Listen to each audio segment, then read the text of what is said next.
If you're a food and drink brand and your product isn't performing the way it should, maybe the sales have slowed down or the review keep mentioning that the taste is not that great, I have creating something to help you. It's called the Flavor Blueprint. It's a free guide that based on the process I use with my clients to fix their underperforming products. If you're tired of guessing and you want clarity before another batch, download your free Flavor Blueprint.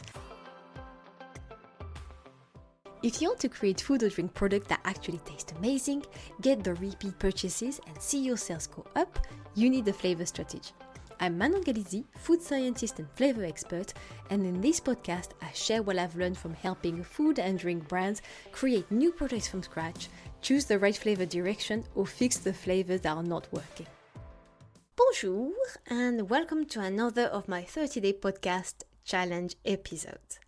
How to work with the co-manufacturer, which one to select, what do you need to know before selecting a co-manufacturer? This is what we're going to see in this episode.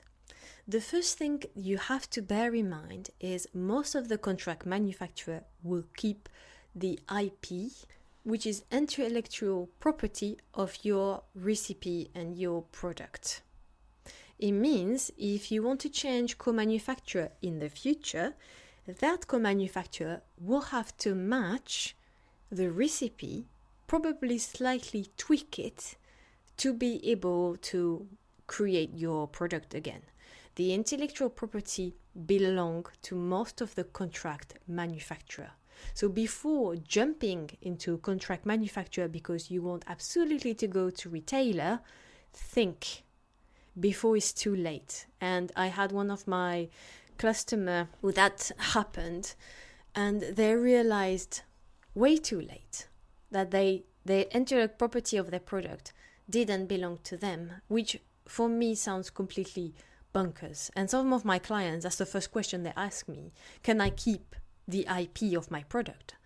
And now I say, of course, I'm here to help you develop or choose the right flavors or fix a product that is not working. But I don't want the recipe to belong to me. That sounds completely unfair, but that's just my own opinion. So when you choose a contract manufacturer, that should be the first question you ask, and potentially you can review or you can negotiate is the intellectual property of your product. The second thing to ask is which supplier do they use? And do they use only their own suppliers? So for any food and drink business, it's always a long, painful process to validate suppliers and having them in their system. It takes a lot of back and forth, a lot of validation. So it's a long and painful process. So for that, some contract manufacturers will only use their own suppliers. So if you are a small food and drink business that have created your recipe from scratch in your kitchen, for example, you may already have looked at specific suppliers. Maybe you want local suppliers with a certain ethnicity, sustainability. Maybe you have done all of this research on the suppliers you want to work with, but bear in mind that some of the contract manufacturer will not accept to work with your suppliers. The third thing is the MOQs.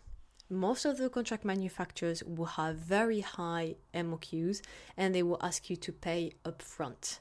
You will also have to pay for trials before it goes to full production. Another important thing is the lead time. They are very busy, they have a lot of demand, and sometimes it can be a very long lead time before they finally can produce your product. Another aspect is, can they stock your product in-house, or do you have to stock them somewhere in your house or in your garage?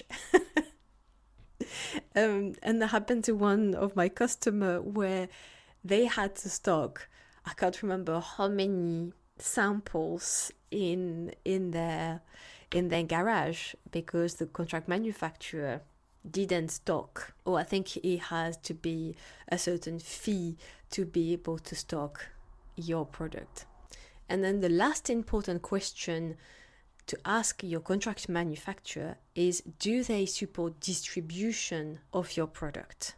So if, for example, they don't stock the product, but they arrange straight away distribution to the retailers, then that's fine. But if you have to stock them somewhere in your garage or in your house, and you have to do the distribution yourself, that is adding up some complexity around the supply chain and some cost, of course. Okay, this is the end of this, again, short and snappy episode. Just few questions, few things to keep in mind when you're contacting co-manufacturers so you don't have bad surprises down the line. Okay? And don't forget, you can find all of my tips around tasting, flavors and product development in my newsletter. So don't forget to subscribe, and I will see you tomorrow for another episode. Bye!